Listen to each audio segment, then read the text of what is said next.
पर्याय विनाशशील होती है।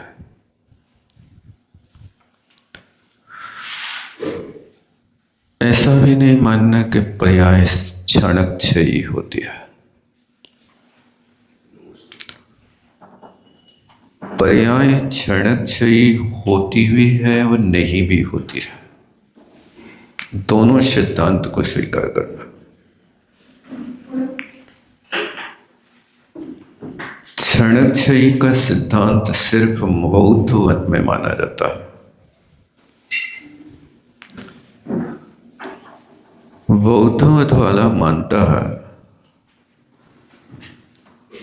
सर्वम क्षणिकम, सब कुछ क्षणिक है। और जैन सिद्धांत मानता है पर्याय क्षणिक है, दिव्य नित्य है। द्रव्य का कभी नाश नहीं होता।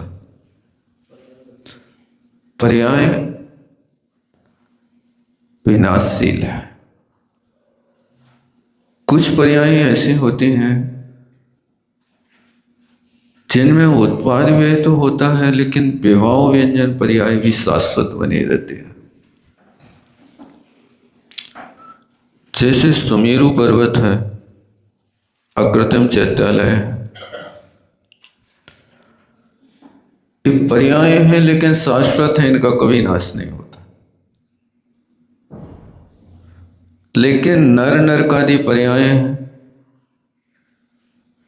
एक सीमा के बाद विनाश हो जाता है। मनुष्य पर्याय है तो अंतर मुहूर्त की उम्र से लेकर के 3 पल तक की उम्र मनुष्यों की हो सकती है। नारकियों की 10,000 वर्ष से लेकर के 33 सागर तक की हो सकती है। इसके बाद उनकी पर्याय नाश को प्राप्त हो जाती है।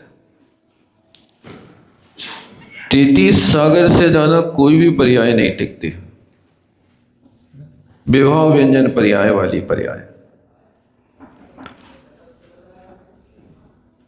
लेकिन कुछ ऐसी पर्याय होती हैं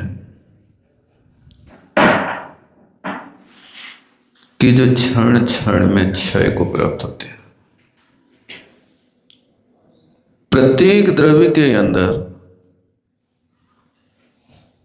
और प्रत्येक द्रव्य के गुणों के अंदर हर क्षण परिणमन होता है।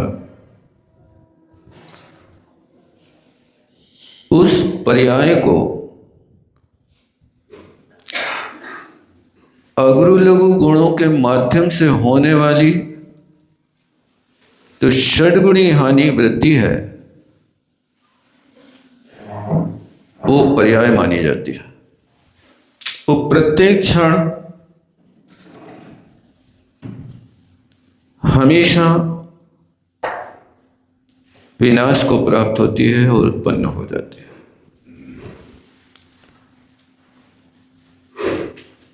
वास्तव में द्रव्यानुयोग का अच्छी तरह से अध्ययन करना है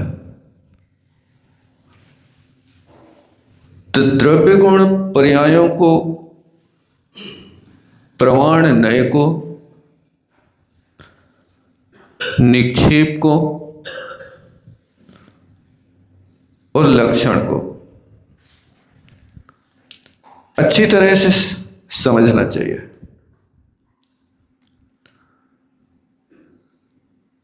लक्षण भी है तो लक्षण भी एक प्रकार का नहीं होता। लक्षण भी 2 प्रकार के होते हैं, एक आत्मभूत लक्षण और एक अनात्मभूत लक्षण। जो लक्षण वस्तु के गुणों से अलग न किया जाए वो आत्मभूत लक्षण है, और जो लक्षण परद्रव्य के संयोग से बनाते हैं उसको अनात्मभूत लक्षण कहते हैं। जैसे मान लीजिए आपके सामने प्रश्न रखा कि दाल चिरपरी है और मिर्ची चिरपरी है, दोनों में समझना, लक्षण बनाना है आपको। तो दाल की चिरपराहट आत्मभूत है कि अनात्मभूत है? बहुत अच्छा, इसको क्या कहेंगे? अनात्मभूत लक्षण, क्योंकि परद्रव्य के संयोग से है। दाल कोई चिरपरी नहीं होती। दाल में आपने मिर्ची का संयोग किया है, परद्रव्य को मिलाया है, इसलिए दाल को चिरपरी कह रहे हैं। लेकिन मिर्ची की चिरपराहट, उसको क्या कहेंगे? आत्मभूत लक्षण कहेंगे। ठीक है ना?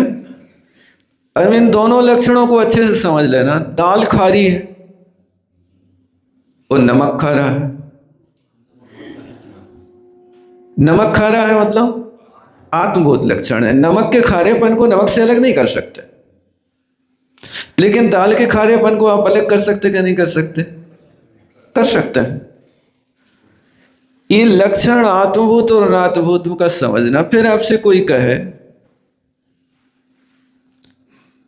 कि जलेबी मीठी है और अंगूर मीठा है, तो इसमें आत्मभूत लक्षण कौन है? अंगूर की स्वभाव से मिठास और जलेबी की मिठास, क्योंकि वो जलेबी को स्वभाव से मीठा नहीं माना। जलेबी में तो मिठास थोपी गई है, मिठास के भीतर पटका गया है, वो स्वभाव नहीं। जलेबी के हर कण में आपको मिठास नहीं मिलेगी। कई बार होता है कि रस में डाल तो देते हैं, लेकिन वो ऊपर ऊपर रस भरी हो जाती है, अंदर बिल्कुल कड़ी बनी रहती है। होता ना ऐसा कई बार। रसगुल्ला है, जलेबी है, क्योंकि हर चीज के बनाने की कला है। तो ये आत्मभूत लक्षण आप अच्छी तरह से समझ जाए। आपने कहा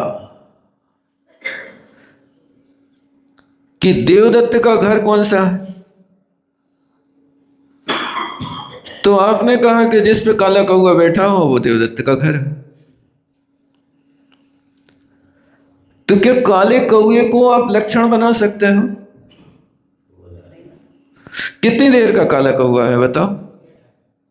वो काला कौवा बैठा है तब तक देवदत्त का घर है। काला कौवा उड़ गया, देवदत्त का घर मिट गया। ऐसे लक्षण बना करके वस्तु स्वरूप समझो। क्या आत्मभूत है और क्या अनात्मभूत है। इन लक्षणों के साथ फिर निक्षेप की व्यवस्था होती है। निक्षेप माने क्या होता? रखना। अब जैसे किसी का नाम महावीर रख दिया, तो ये महावीर क्या है? नाम निक्षेप है कि भाव निक्षेप? ये तो नाम से महावीर है। नाम निक्षेप किसे कहते हैं? अकेला इतना नहीं, गुण जाति क्रिया के बिना लोग व्यवहार चलाने के लिए किसी का नाम कुछ रख देना, उसका नाम नाम निक्षेप है। समझ में आया ना? महावीर तो कहा, लेकिन महावीर के गुण, महावीर की जाति, महावीर की क्रिया इस महावीर में है कि नहीं? लेकिन महावीर कह रहे हैं आप, इसका नाम नाम निक्षेप है। ये लोग व्यवहार चलाने के लिए महावीर है, महावीर के गुण नहीं है। तो आपसे पूछे कि महावीर में कौन से गुण हैं? महावीर के पास वीतरागता है, सर्वज्ञता है, हितोपदेशीपना है। क्या जो महावीर दुकान चला रहा है उस दुकान चलाने वाले महावीर के पास कौन से गुण हैं? वितरकता है कि नहीं? आपाद कंठ राग में डूबा है। वो जो राग में डूबा है वो महावीर कैसे हो सकता? कहा भैया हम उन गुणों की विवक्षा नहीं करेंगे, लेकिन बिना नाम के लोक व्यवहार भी तो नहीं चलेगा। बिना नाम के किसी व्यक्ति को तुम कैसे बुलाओगे? अब ऐसी बड़ी सभा में कहे ओ भैया, ओ भैया, अरे अब कौन आएगा तुम्हारे पास? और यदि किसी का नाम ले लिया तो हजारों लोगों के बीच में से उठ करके वो व्यक्ति खड़ा हो जाएगा। ये नाम निक्षेप बहुत उपयोगी है। उस नाम निक्षेप से लोक व्यवहार भी चलता है, लेकिन कसाई भी पनपती है। तुम्हारे पास महावीर के गुण नहीं है, लेकिन मंच पे नाम ने बोले महावीर को, आपने कुछ कार्य किया है और नाम ना बोले तो क्या होगा? कौन सी कसाई आ जाएगी? मान कसाई। हमारा नाम नहीं लिया है आपने, नाम आपका है। नाम तो ये शरीर का है, लोक व्यवहार चलाने के लिए है। और जो तुम्हारा नाम है, मैं पूछता हूं वो नाम किसी ने दिया है कि तुम परभव से साथ में लाए? तो पराई वस्तु हो गई ना, तुम्हारी कहां हुई? यहां पर तुम आए हो तो कोई बता सकता कि आपका क्या है यहां पर?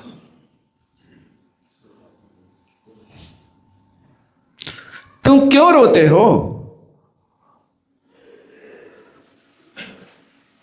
तुम क्या लाए थे जो तुम्हारा खो गया? क्यों रोते हो बताओ? सब कुछ पराया है, जन्म दूसरों ने दिए। यहां तक कि आपसे कोई पूछे कि आपको आपके पिताजी का परिचय कौन ने कराया, कभी सोचा है आपने कि नहीं सोचा? बता सकता कोई? तुम्हें पता है?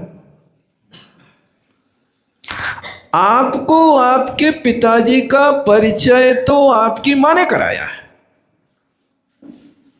ठीक है ना? आप जानते थे हमारे पिताजी हैं। वो जन्म देकर के यदि कोई की मां मर जाए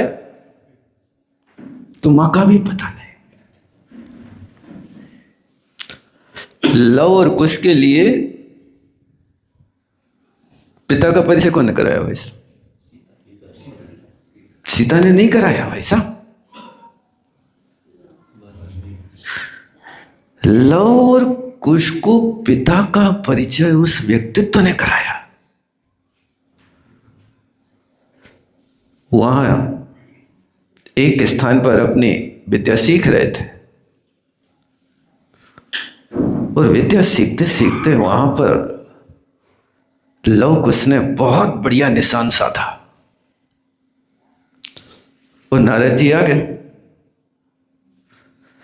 सो लव कुश ने नारद जी को नमस्कार किया।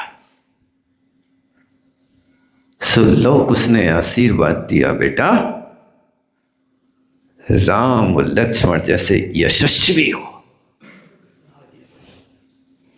कौन है राम लक्ष्मण? क्या परिचय है उनका? यानी विद्या सीख ली, अभी तक पिता का नाम पता नहीं चला। पिता कौन है? और नारद जी को भी पता नहीं चला कि ये राम लक्ष्मण राम के बेटे हैं। बस आशीर्वाद था, यशस्वी भव। थोड़ी आगे कैसे, क्यों बीच में जगह का छोड़ दो।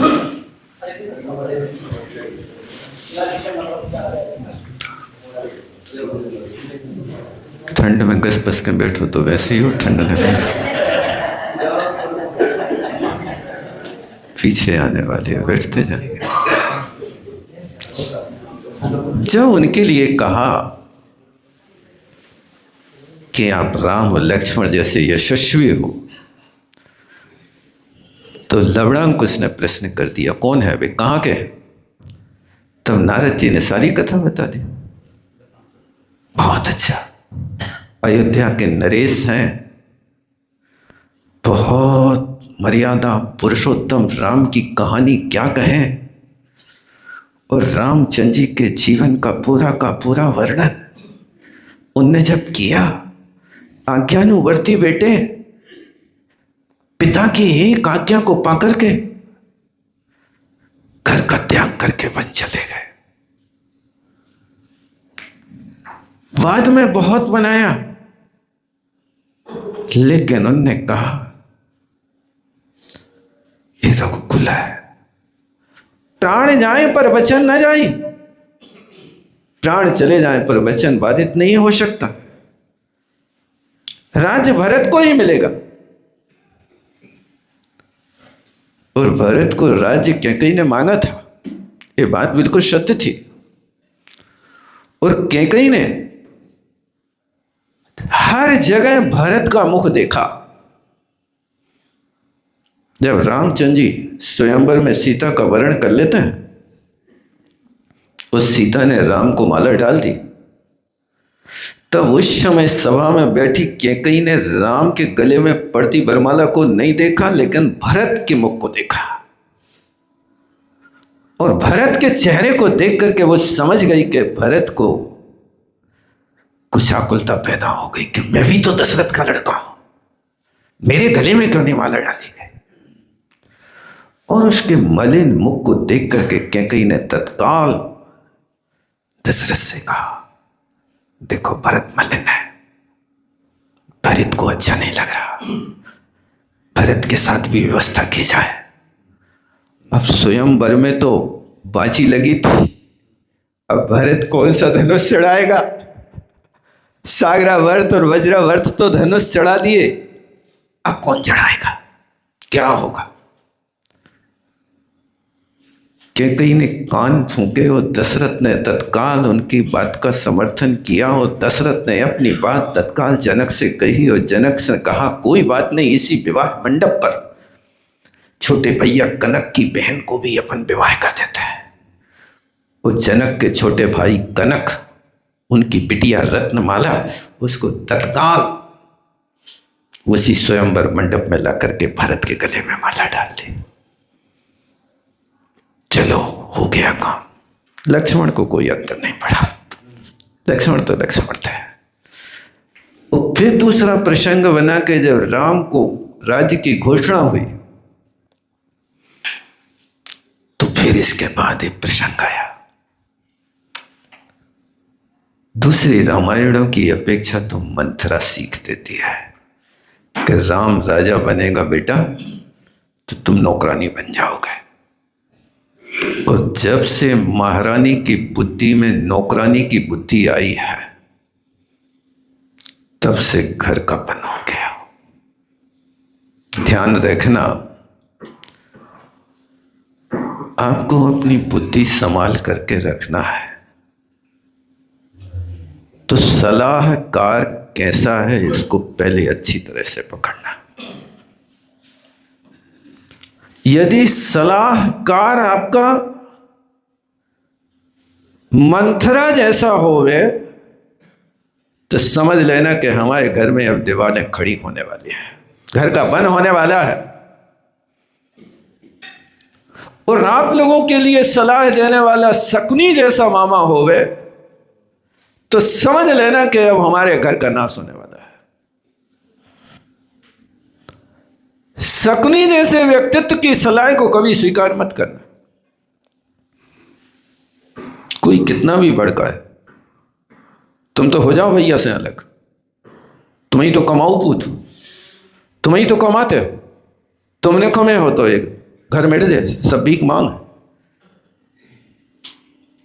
ऐसा लोग कह देते हैं और आप लोग बिल्कुल अच्छे गुरु वशिष्ठ की तरह सीख मान करके और उनकी बात पे आ जाते हैं और अपने घर में आके दीवारें खड़ी कर लेते हैं। आपने कभी ये नहीं सोचा कि घर में कौन व्यक्ति किसके भाग का खाता है? कभी विचार किया क्या? हो सकता है एक व्यक्ति ऐसा महापुरुष हो जिसके भाग्य का हम खा रहे हैं? नहीं हो सकता।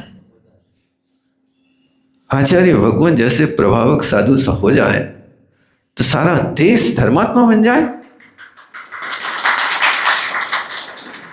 ऐसे भी तो हो सकते हैं। कोई भले ही अपने आप को आकर के आगे कहे कि नहीं मैं बड़ा हूं, मैं बड़ा हूं, मैं बड़ा हूं। बच्चा बाप के कंधों पर खड़ा होकर के कहता है पापा मैं तुमसे बड़ा। पापा कहता बेटा तुम अभी कंधों पर खड़ा इसलिए लग रहा बड़ा। क्या बेटा कुछ भी राग आलापता रहे, पापा मैं तुमसे बड़ा। लेकिन पापा जानता है तुम बड़े हो लेकिन कंधों पर खड़े हो। बड़े ना होते गोड़न बिन बिरद बड़ाई पाए, कहत धतूरे को कनक गहना गड़ा न जाए। गुणों के बिना कोई बड़ा नहीं होता। बिरद बड़ाई वाय, हो सकता है कि दशरथ से ज्यादा राम की ख्याति हो जाए, लेकिन जब भी आप न्यू की ओर दृष्टिपात करोगे तो राम का परिचय दशरथ से ही होगा। नहीं होगा, वहीं से होगा। राम का परिचय क्षेत्र की अपेक्षा होगा तो अयोध्या से होगा। दशरथ का परिचय होगा तो रघुकुल से होगा। आप क्यों भूल रहे हो? कौन के भाग्य का तुम खाके आज तुम्हारा भाग्य चमक रहा, कुछ कह भी तो नहीं सकते। इसलिए इसको कभी मत कहना कि तुम जाओ, चले जाओ, अलग हो जाओ, तुम निकम्मे हो। जिसका पुण्य ज्यादा होता है वो कमाता नहीं है, लेकिन उसका पुण्य के तुम कमा के लाते हो। नहीं होता है ऐसा। वो पुण्यवाद तो पड़ा ही रहता है, काम करने वाले तो कोई और होते। पुण्य और पाप में क्या अंतर है? अंतर समझते कि नहीं समझते?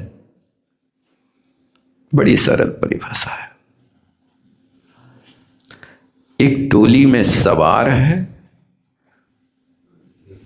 और 4 कहार हैं।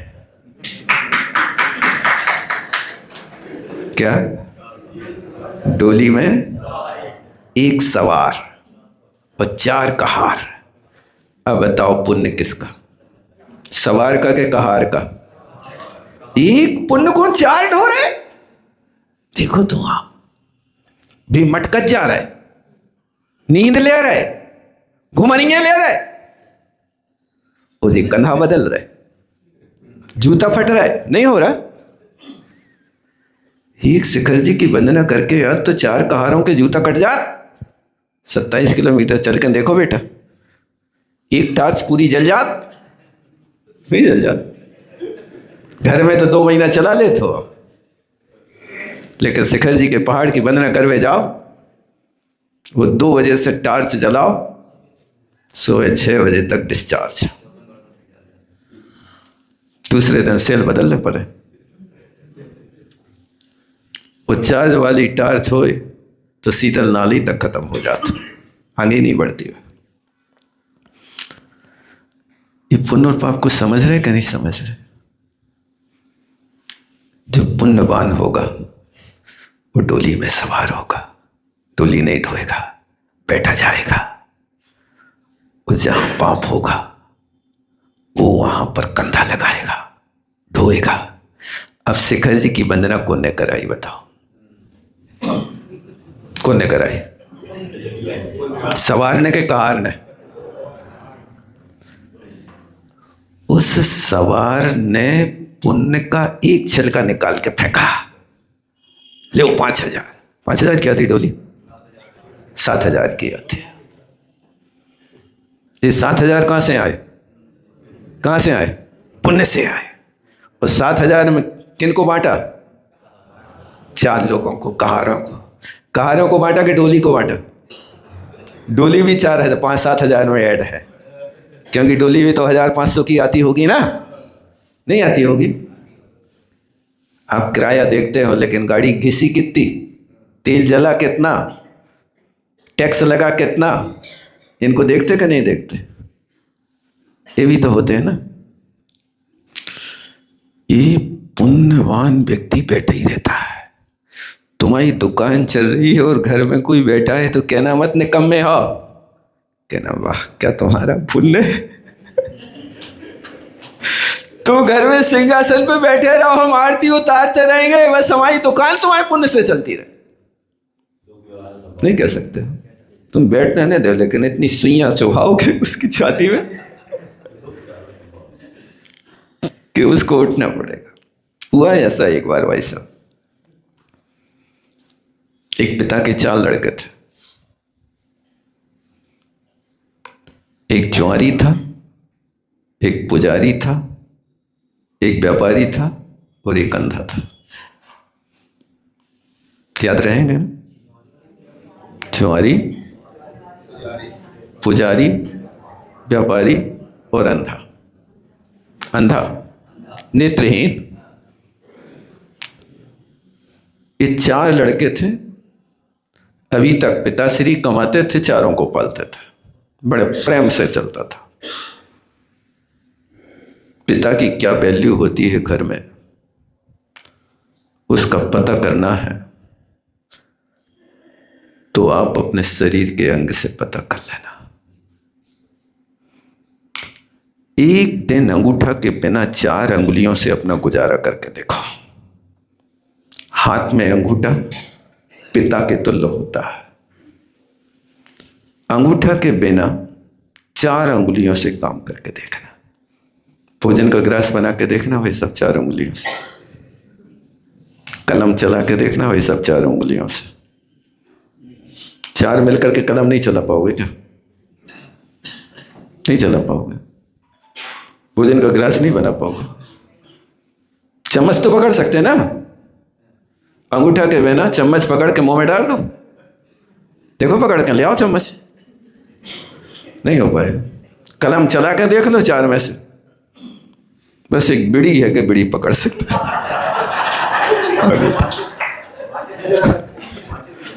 कोई जला के दे दे, लेकिन कलम नहीं चला सकते, दूसरा काम नहीं कर सकते।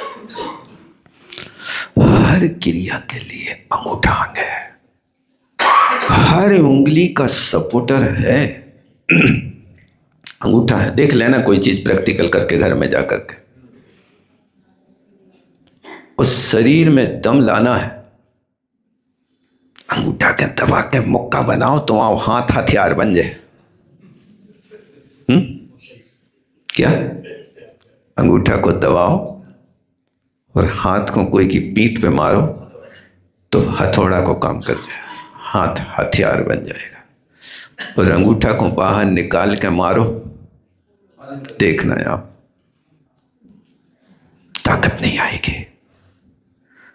ये पिता जो होता है अंगूठा के स्थानापन्न होता है। अंगूठा के बिना तुम्हारा गुजारा नहीं चल सकता। इसी तरह पिता के बिना गृहस्थी का चलाना बहुत मुश्किल होता है। हुआ है कि वो पिता के 4 बेटे तो बड़े हो गए, लेकिन एक बेटा था जो पुजारी था, जो व्यापारी निकला। बड़ा बेटा व्यापारी था, व्यापार करने लगा। वो 3 अपने काम में लगे रहे। आगे चल करके ये हुआ कि जब उसकी शादी हो गई तो वहाँ पर मंत्रा आई महारानी। उसने कहा कि जिंदगी भर तुम कमाते रहे हो, बोझा ढो ढो करके पीठ झीलते रहे हो, कब तक नौकरी करते रहो? तुम तो न्यारे हो जाओ। क्या आप लोगों की बात नहीं, आप लोग तो नहीं कहते होंगे न्यारे होने के, लेकिन उसने कहा भाई साहब अब न्यारे हो जाओ। तो व्यक्ति जो होता है, मुखिया राजा होता है ना, उसके कान होते हैं, माइंड नहीं होता है। वो सुनता है, तुम बिल्कुल ठीक कह रही महारानी देवी, ऐसी सलाह देते रहा करो। मन में ठान ली, पिता से कही कि अब हमें न्यारो कर दो, हम नहीं देख सकते, बैठे बैठे खा रहे। पिता समझ गया कि ये महाराज की बुद्धि में कहीं ऐसी मंत्रा आ गई है या सपनी आ गया है। पिता समझदार था। पिता ने कहा, बेटा तूने बहुत अच्छा सोचा, लेकिन मेरी एक इच्छा है कि अपन जब तक इकट्ठे हैं तब तक चारों बेटे तुम्हारे साथ हम तीर्थ यात्रा करना चाहते हैं। तो तीर्थ यात्रा एक बार कर लो सब मिलके, फिर तीर्थ यात्रा से आए और सबको ठिकाने लगा दें। ठीक है, तैयार हो गए। अब तीर्थ यात्रा हो गए। तो सबसे दिन बड़े बेटा को जैसे ही यहाँ से निकले और 10 कोस पहुँचे, गाड़ी ढील दी और वहाँ जाकर के उन्होंने बड़े बेटा को दिया, बेटा 10 रुपया लो, आज की रसोई खरीद के ले आओ। बड़ा बेटा तो व्यापारी था, गया, उसने 10 रुपये का व्यापार किया, 10 के 20 बनाए और 2 घंटा के बाद में बढ़िया 20 रुपये की रसोई लेके आए। बहुत अच्छा। फिर इसके बाद में भोजन कान पर के फिर आगे बढ़ गए। अब आगे बढ़े तो आगे जाकर के वहाँ देखा 10 कोस पे फिर पहुँचे तो दूसरे बेटा को जुआरी को पकड़ा, जाओ बेटा आज रसोई खरीद के लाने। ठीक है पिताजी। गया, बाजार में तो जुआ खेल रहा था, चिल्ला रहे थे, दाव लगा दो, दाव लगा दो, 10 के 100, 10 के 100 मिलते। अब जुआरी के लिए तो कोई बुलाए और वो नहीं जाए, कैसे हो सकता। सो जैसे ये ने कहा और उसने 10 रुपया दाव पे लगा दे और भाग की चीज के भी 10 रुपया लगाए। सो मैंने सुना है कि पहली बार तो दुनिया जीत जाती है, पहली बार नहीं हारती है। और जैसे ही दाव लगा सो 10 के 100 मिल गए। अब कहा भैया हम रोटी देखें आ रहे, फिर लगे हैं। इसने 100 रुपया का बढ़िया सामान खरीदा, आज तो चकाचक, क्या कहें। 100 रुपये का सामान लेके आया, कल को लड़का तो 20 ही लाई थे, हाथ फेर रहे थे, आज 100 रुपये का आ गए। ठीक है, अब सबको पिताजी ध्यान रखते जा रहे और बड़े बेटा से कहते जा रहे, बेटा ध्यान रखियो, आज की रसोई 20 की, कल की रसोई 20 की, आज की 100 की। अब आगे देखना, हिसाब किताब तुम्हें ही रखना, व्यापारी तो तुम्हें ही हो ना। ठीक है, अब आगे चले। तीसरा लड़का अंधा था। अब अंधे से कहा कि ले बेटा 10 रुपया, जाओ तुम आज रसोई खरीद के लाओ। ठीक है, अंधा ने लठिया ली और चला गया। और रास्ते में जाते जाते ये स्थिति बनी कि एक कुप्ता लगा पथरा, तो उसने सोचा देखो जो कोई निकर है वो एक खो नहीं आदे, इसलिए उसने कहा कि आज तो इस पथरा को हटा के रहे हैं रास्ता से। सो उसने भाग से वो पथरा हटाओ, 3 घंटा लग गए और हटाया तो उसके पास एक सोने को हड़ा मिल गया। आप सोने को हड़ा लेकर के आया, सो बढ़िया रसोई तो लेके आया, साथ में सोने की मोहरें भी लेके आया और सबने खूब खाया पिया और संग्रह कहा दादाजी संभालो तुम सोने। ठीक है, आज पिता ने कहा बेटा हिसाब किताब रखियो, कौन कितो कमा रहा है। ठीक, चौथे दिन पुजारी का नंबर आया। अब पुजारी के लिए 10 रुपये दिए। अब पुजारी तो पुजारी था, जा रहा था, रास्ते में बढ़िया सहस्त्रकूट चैत्यालय मिला, उसने बढ़िया 10 रुपया की सामग्री खरीदी, दीपक और बाती खरीदी, तेल वगैरह खरीद करके बहुत सुंदर ढंग से अष्टद्रव्य खरीद करके भगवान की पूजा करी। और पूजा करते करते दिन के 4 बज गए, होश ही नहीं रहा कि क्या है। उस मंदिर में रहने वाले यक्ष देवता ने सोचा कि घर में सब भूखे तड़फ रहे, जी पूजा कर रहा हो, इसकी पूजा में व्यवधान न होवे। सो इसलिए उस यक्ष देवता ने गाड़ियां भर भर करके 56 भोजन उनके घर में भेज दे। सबने खूब मजे से खाया पिया और आगे के लिए व्यवस्था बनाई। और वो व्यवस्था बना करके जब वो लौट गया यक्ष, 4 बजे आँख खुली, अरे मुझे तो भोजन लेके जाना था, भूल हो गई, अब पैसा भी नहीं है। सो मन उदास हो गया कि अब का कहें, सबसे ज़्यादा निकम्बा लोग हम ही हों, आज इतना थूक है कि कई तोलियां गीली हो जाए। अब वो वहाँ डरते डरते गया, सारे घर भर के फूल माल ले खड़े, बेटा तुम्हारा स्वागत है। स्वागत है लगा के जब कभी कभी ऐसे स्थान पे स्वागत होता तो कहीं जे हमें लाते तो नहीं मारे, फिर खाली हाथ आ रहे हो, स्वागत का है। जब पता चला तो बोले देवताओं ने ला करके गाड़ियां भर भर के रख दी, सब खूब खा रहे और गांव भर के खा गए, कम नहीं पड़ रही। जाओ तुम खाओ, ये तुम्हारी भक्ति का फल है। सबका हिसाब किताब देख लिया और बढ़िया सानंद पूजा करी, शिखर जी की वंदना करके मुक्ता फल के मोती चढ़ाए और फिर वहां से आया, बड़े बेटा से कही कि बेटा अब न्यारे हो जाओ। बड़ा बेटा सोचता है कि सबसे निकम्मे तो हम ही हैं, 10 के 20 ही लाए, इनने तो एक गाड़ी भर भर सोने के ढेर लगा दे। अब कहा हम तो कहो ने हुई है न्यारे, आप लोग तो ने क्या हो न्यारे होवे की। बोलो आचार्य गुरु विद्यासागर जी महाराज। जावणी के ज्ञान से सुझे लोकालोक, सोवर्णी मस्तक तरु सदा देथु लोक। हे जिन वाणी भारती तो है जपोंद रहे, जो तेरो शरणा गए सो। देव भजो रहंत को, गुरु सेवो निर्ग्रंथ, दया धर्म पालो शुद्ध।